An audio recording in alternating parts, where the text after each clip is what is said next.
Doodgeschoten tijdens de meistaking 1943. Herman Adema, Wiebren Kooistra, Germ Ronner, Jouke Zijlstra. Omgekomen bij bombardementen. Maria van Boeren, Geertruida van den Berg. Doodgeschoten bij de bevrijding 14 april 1945. Piet Eekhoff, Oege Mondsma. En overleden aan de gevolgen van dwangarbeid. Johannes Bakker, Hendrik Dorpmund, Sietse Kooistra, Petrus Heger, Ruurt Pranger, Jan Schaafsma, Douwe Visser en Gerrit van Wageningen. Wat is er speciaal aan dit monument? Nou, dat er nou eindelijk de naam van mijn broer ergens op een monument staat. Want op een Woudwij, dat is voor de gefusieerden daar. En hier is die alleen maar voor onbekende mensen en geen echte namen. En dat heb ik toch wel heel erg gevonden. Er is een vraag gekomen uit het 4 mei-comité van Dokkum wie de 17 oorlogsslachtoffers zijn die op het monument vermeld staan. Want er staat alleen maar 17 oorlogsslachtoffers zonder namen. Dus ik heb uitgezocht met behulp van andere mensen wie nou die 17 oorlogsslachtoffers zijn. Mijn broer die is genoemd naar zijn paken, paken Pieter Eekhoff. En hij is op 13 juli 1929 geboren. En ik heb begrepen dat hij toen dit gebeurde, toen zit hij op ULO. Ik had later nog eens iemand, een klasgenoot van hem, sprutsen.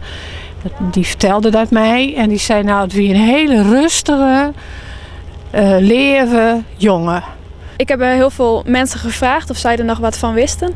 Maar eigenlijk wist niemand wie die 17 nou waren. Het staat ook nergens in boeken. Er is geen lijstje van 17 namen die bedoeld worden.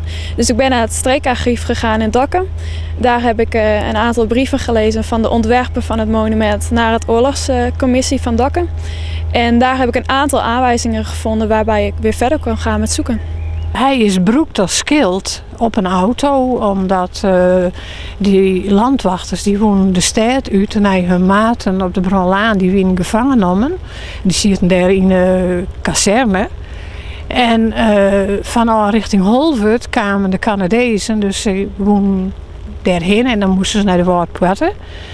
Nou, en bij de Woudpoorten daar zie je het verzet, een gedeelte van het verzet zie je er opsteld om hun zin te houden. En in die tijd hadden ze nog geen mobieltjes, hadden ze die maar horen. Maar zij wisten, er komt een auto aan, dat wie bekend maken. Er komt straks een auto. Nou ja, en daar hij ze op sketten. En mijn broer en Owe Mansma, die zitten ieder op een kant van de auto. Daar hij ze op sketten. Het verzet had er dus op sketten. Dat is eigenlijk een hele trieste situatie. Dat er echt nog deelsketten is door eigen mensen. Ja, en mijn heid wie hoofd van het hier van Dokkum van het verzet. Uit verschillende boeken heb ik een aantal namen gevonden.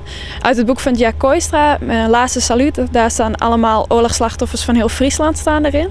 En vanuit daar heb ik alle Dokkum oorlogsslachtoffers eruit gepikt en toen geselecteerd wie er op het monument horen te staan en die er nog niet op staan. De geschiedenis van hem is 15 jaar en 9 maanden en ja, niks meer. Nou, ik voel me sowieso heel vereerd dat ik hier vandaag mag zijn en dat het met de nabestaanden heel erg veel doet. En voor hun is het eigenlijk een beetje afsluiten van hun hoofdstuk. En ik voel me trots dat ik dat voor hun heb mogen doen.